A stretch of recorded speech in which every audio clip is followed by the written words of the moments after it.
Después de manejar aparatos eléctricos de 120,000 volts y de todo eso, ya me negué. Manejaba yo la computadora, ya me negué, ya no la quiero usar. Pero mi hija me platicó que me enviaron muchas felicitaciones, muchas gracias, hermano. Estoy muy contento y le doy muchas gracias a Dios. No por los muchos años que tengo, sino porque el Señor me ha concedido una bendición muy grande en estos últimos 2 años. Tuve una encomienda de mi madre y en estos 2 últimos años se acrecentaron muchas pruebas de enfermedad, pues de muerte, de cáncer y de otras cosas. Sin embargo, a mis hijas y a todos no les tocó y mi familia lo hemos podido superar y le entrego buenas cuentas a la que ya se fue, a mi jefa, de que el rebaño que me ha dejado todavía lo conservo y allí sigue. Y estuvieron conmigo.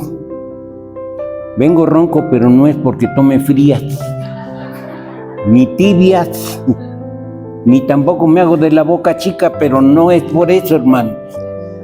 Es porque estuve en el jardín y ayer hizo un aire que parecía helado y eran las 7, las 8 de la noche y no se iban y y yo ya estaba que ya no podía. Así es que disculpen lo ronco. ¿Saben ustedes por qué usa las palmas la iglesia? ¿Para que se vea bonito que se levanta? No. La palma tiene una simbología muy fuerte en el pueblo de Israel, de salvación y de reinado. La palma es una de las pocas plantas que se logran allá en el oriente. Y cuando las estamos levantando, estamos recordando 20 y tantos, más de 20 siglos que proclamaron al verdadero rey que viene a la tierra. Hermano Juan Carlos, ¿le puedo pedir el favor que nos haga favor de leer el Evangelio según San Lucas, el capítulo 19, de los versos 28 al 44, si es tan amable? No puede quedar completa la palabra de Dios si nada más me refiero al Antiguo Testamento. Tengo que completar el contexto bíblico según la escuela que yo he tenido. Buenas tardes, hermanos. La entrada triunfal en Jerusalén. Dicho esto, iba adelante subiendo a Jerusalén. Y aconteció que llegando cerca de Betfagé y de Betania, al monte que se llama de los Olivos, envió 2 de sus discípulos, diciendo: id a la aldea de enfrente, y al entrar en ella hallaréis un pollino atado, en el cual ningún hombre ha montado jamás. Desatadlo y traedlo. Y si alguien os preguntare: ¿por qué lo desatáis?, le responderéis así: porque el Señor lo necesita. Fueron los que habían sido enviados y hallaron como les dijo. Y cuando desataban al pollino, sus dueños le dijeron: ¿por qué desatáis el pollino? Ellos dijeron: porque el Señor lo necesita. Y lo trajeron a Jesús. Y habiendo echado sus mantos sobre el pollino, subieron a Jesús encima. Y a su paso tendían sus mantos por el camino.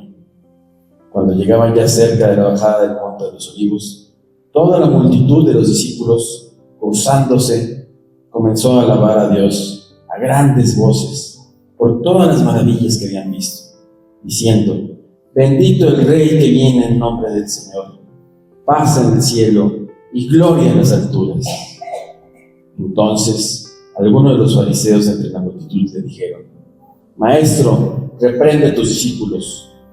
Él respondiendo les dijo: os digo que si estos callaran, las piedras clamarían. Y cuando llegó cerca de la ciudad al verla, lloró sobre ella, diciendo: «Oh, si también tú conocieses, o a lo menos en este tu día, lo que es para tu paz. Mas ahora está encubierta de tus ojos. Porque vendrán días sobre ti cuando tus enemigos te rodearán con tu vallado y te sitiarán, por todas partes te estrecharán, y te derribarán a tierra y a tus hijos dentro de ti, y no dejarán en ti piedra sobre piedra, por cuanto no conociste el tiempo de tu visitación». Amén. Gracias, hermano. Gracias. Hoy nos unimos a la Iglesia Universal para celebrar lo que se conoce como el Domingo de Ramos. Es decir, se celebra la entrada triunfal a Jerusalén de nuestro Señor Jesucristo y lo proclaman el Rey que viene en el nombre del Señor. Cuando hablamos de un rey, nos referimos a una persona soberana. ¿Ustedes saben qué es soberanía? Se ha estado hablando mucho en estos tiempos en el país que la soberanía. ¿Qué quiere decir soberano? Sobre todo, que se hace su voluntad, que se realiza lo que él desea, que tiene el poder y el mando absoluto. Cuando hablamos de este rey nos referimos a una persona que tiene el poder sobre un pueblo o varios pueblos de la tierra. En el trasfondo yo sé que ustedes están pensando muchas cosas que están sucediendo. Bíblicamente se refiere a un ser creador y soberano de todo el universo y a su Hijo Jesucristo, a quien su Padre lo exaltó sobre todas las cosas y le dio un nombre que es sobre todo nombre. La historia bíblica, la Biblia, nos revela desde el primer libro de Samuel, en el capítulo 8, que Dios no permitía que el pueblo instaurara un rey. Los israelitas les decían: «Ponnos un rey». Y el Señor decía: «No». ¿Por qué? Porque era un problema que se iba a crear para discernir quién tenía soberanía sobre ellos. Sin embargo, Dios le habló a Samuel y les dice: «Mira, concédeles esto que están hablando, pero adviérteles que esto les van a traer opresión, sufrimiento y dolor». Y esto sucedió.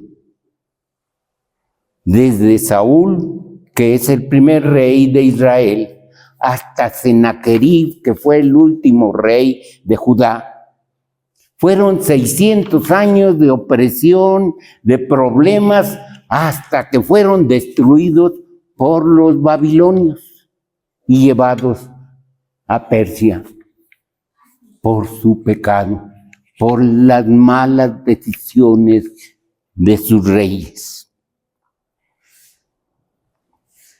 Nuestro Señor se vale de esta figura del rey para anunciar la instauración moral plena de un reino cuando venga su Hijo Jesucristo, cuando viniera su Hijo a realizar esta obra portentosa. Pero además, quisiera dejarles muy claro que el reino de Jesucristo ya se inauguró. Los tiempos mesiánicos ya están. Y el proceso sigue hasta que cuando nuestro Señor Jesucristo venga. El Salmo 24 que hemos leído, permítanme comentarles algo.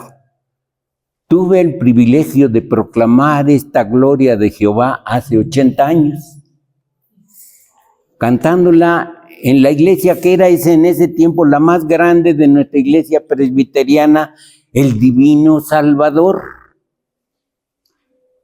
Y en ese día, por eso la tengo muy bien grabada y tengo fotos, se instaura en México lo que se conoce como la Asamblea General, el más grande cuerpo gobernante de la iglesia en todo México. Había gente de todo México, presbiterios, sínodos, y me tocó cantar.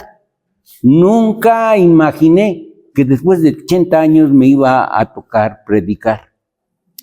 Sin embargo, nunca me imaginé que yo iba a pertenecer a esta organización y que me iba a llevar a Colombia, a El Salvador, a las selvas de allá de Chiapas, a lo más recóndito, a las montañas de Guerrero, a las Huastecas, cruzando desde acá, desde Hidalgo hasta San Luis Potosí, conociendo y conviviendo con los náhuatl, los tzotziles, los celtales y con muchas otras, y los amuzgos.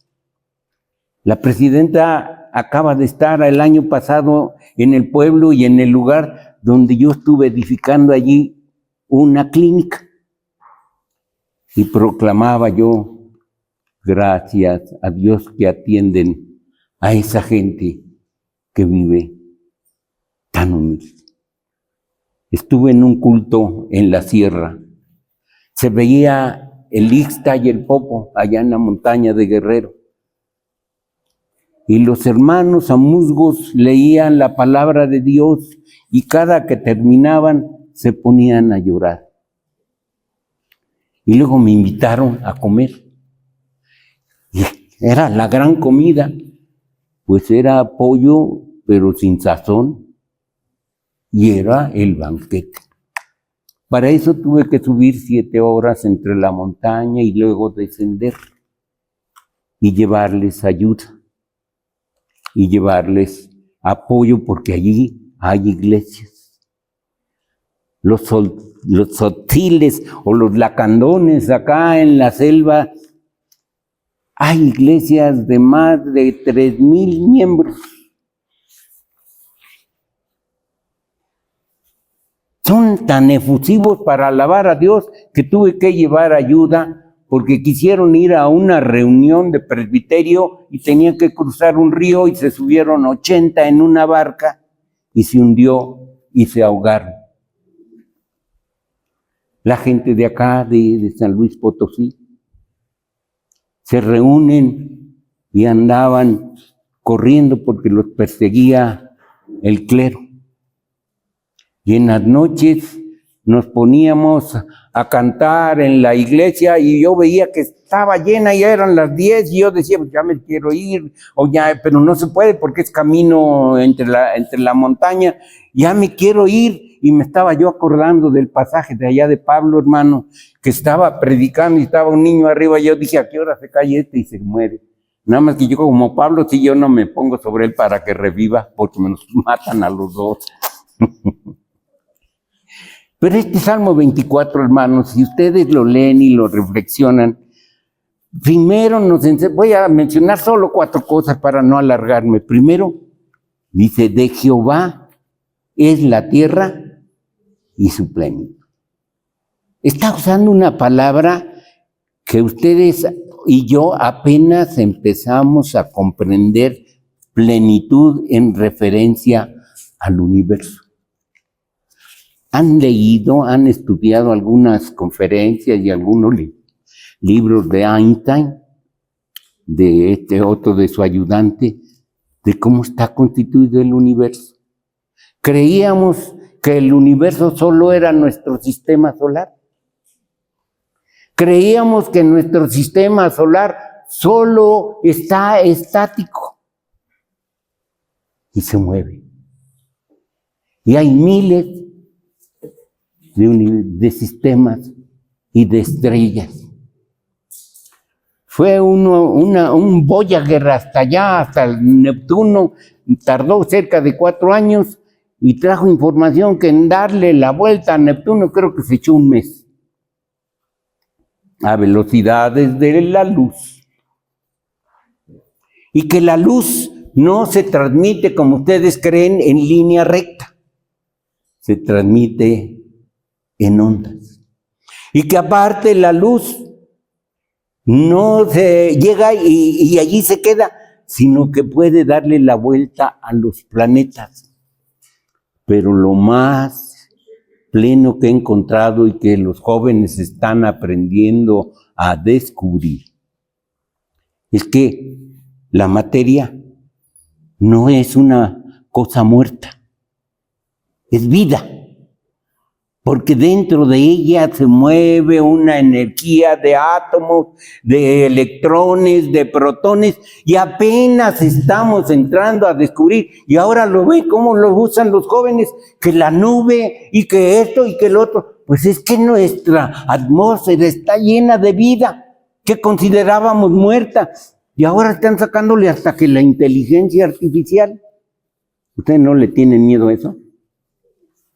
Yo sí. Pero ¿saben a qué más le tengo miedo, jóvenes? A que encuentren cosas equivocadas y se apasionen. O que no lo suelten y se haga su Dios el teléfono. La luz, el teléfono, todo no es un Dios. Es una herramienta. Mi nieta estaba temerosa porque le estaba yo platicando con ella que están descubriendo por medio de cuestiones atómicas y partículas que así van a atacar ahora el cáncer. Para que esos átomos o esas partículas lleguen a las células malignas y las destruyen. No como antes por medio de química, sino por medio de la misma transmisión de la vida de las células. Estamos entrando en una senda y un camino harta peligro. Lo voy a decir después.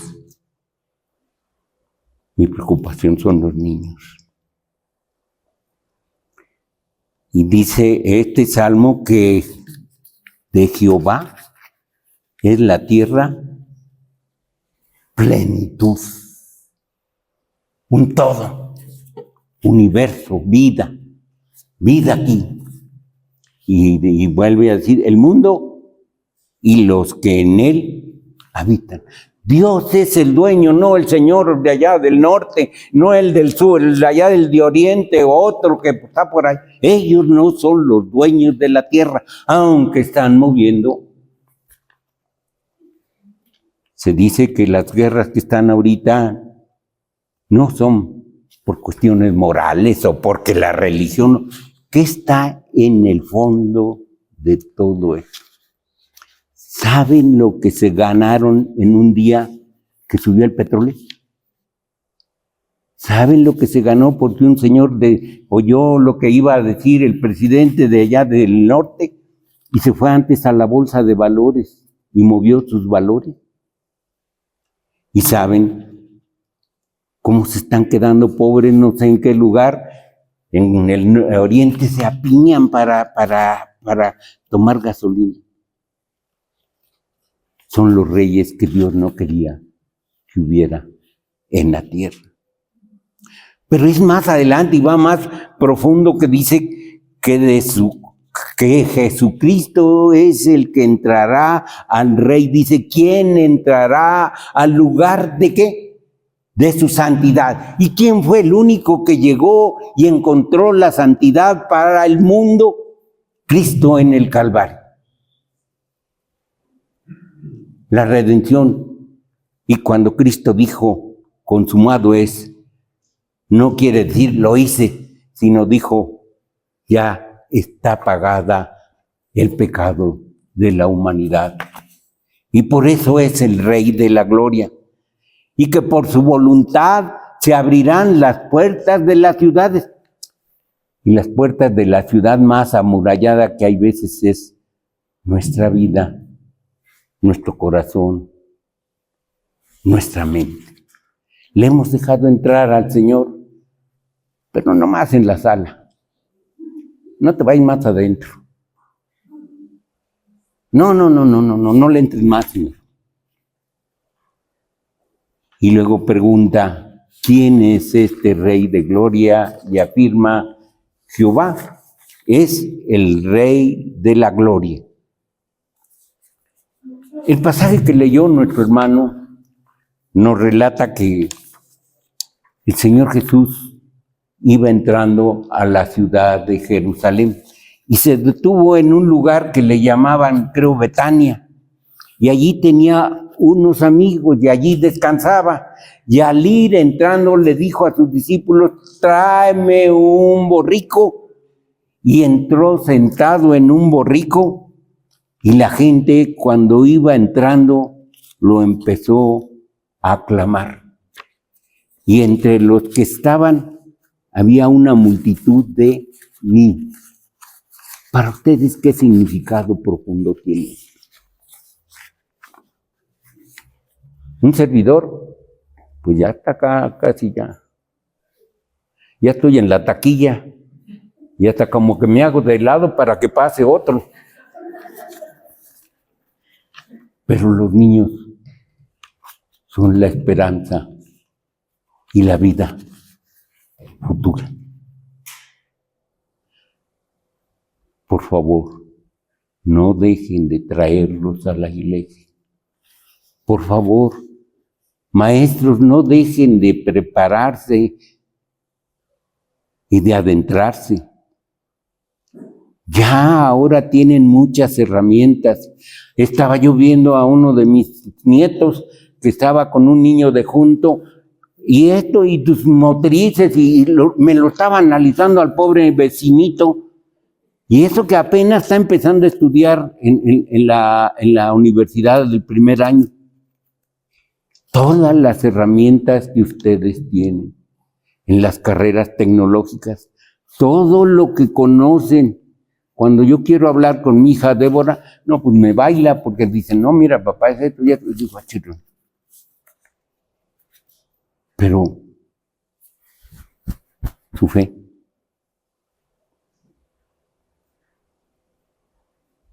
Ay, después te llevo. Nos dice que el Señor Jesús entró y de repente la emoción, bendito el Rey que viene en el nombre del Señor, y lo aclamaban y estaban con él.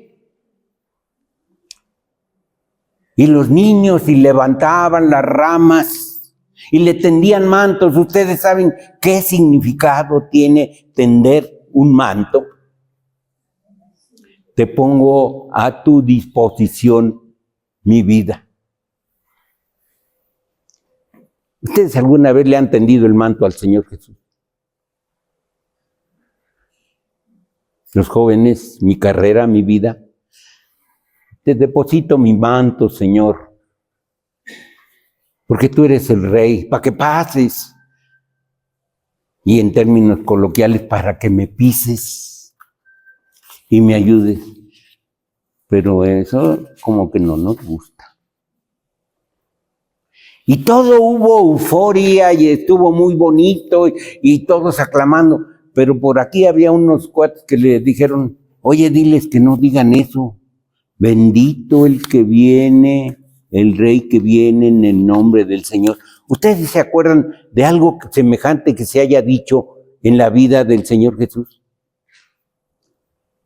Cuando nació, que dijo los ángeles, gloria a Dios en las alturas y en la tierra paz. ¿Para quién? Para los hombres. Y buena voluntad. No, para los hombres de buena voluntad. Es decir, desde arriba llega la paz. Por eso hay veces no se consigue la paz en el mundo, porque la queremos elaborar los hombres y la paz viene de Dios. Y le dijeron, no les digas a estos que estén cantando. Y le dice el Señor Jesús, si estos se callan, y esto está pasando con la iglesia. Si la iglesia se calla y no aclama a Dios, y no se proclama como anunciadora del Evangelio, la vida y las influencias lo están haciendo. Pero entonces el Señor Jesús, al ver Jerusalén, lloró. Jerusalén, Jerusalén, que matas a tus profetas. ¿Cuántas veces quise tenerte bajo mis alas? Y viendo el futuro y conociendo el futuro, dice, porque vendrán días sobre ti que te destruirán, te sitiarán, y no quedará piedra sobre piedra. Así fue. En el año 60, Roma aplastó Jerusalén y aplastó el templo. Y hasta su fecha no hay más templo, el que hay es de los maometanos. Y está en el lugar donde era el templo de Dios. Hoy, hermanos, con todas estas ceremonias, Dios viene y quiere entrar a tu Jerusalén. Y te pide que le aclames. Muchos de esos que le aclamaron, a los 5 días empezaron a gritar, crucifícale, crucifícale. Y hay muchos que de repente decimos, sí quiero al Señor, pero con nuestros hechos, con nuestra vida, con nuestros desprecios, con nuestro coraje y así soy yo, gritamos, crucifícale, crucifícale. Hoy nos muestran que el hombre nunca ha podido ejercer soberanía sobre el mundo. Siempre está guiado por intereses personales y que nos lleva a cometer guerras, injusticias y muerte. Ustedes han visto ese video de un niño de 1 año y medio que fue con colillas de cigarro para que su papá declarara la verdad. Y todas esas barbaridades que se están cometiendo.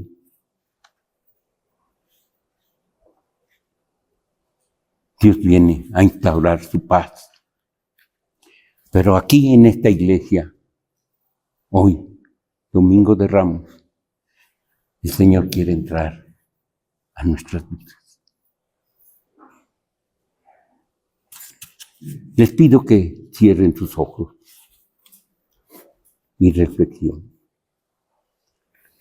La fe cristiana no es una fe de forzarte, ni mucho menos de apretar. En la carta de Juan dice el Señor, he aquí estoy a la puerta y llamo. Si alguno escucha esta voz,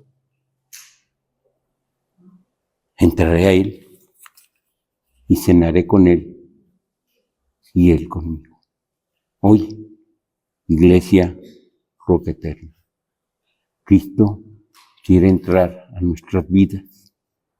Cristo quiere modificar nuestras vidas, transformarnos desde adentro y hacernos agentes, miembros de su reino de paz y de justicia. Amén.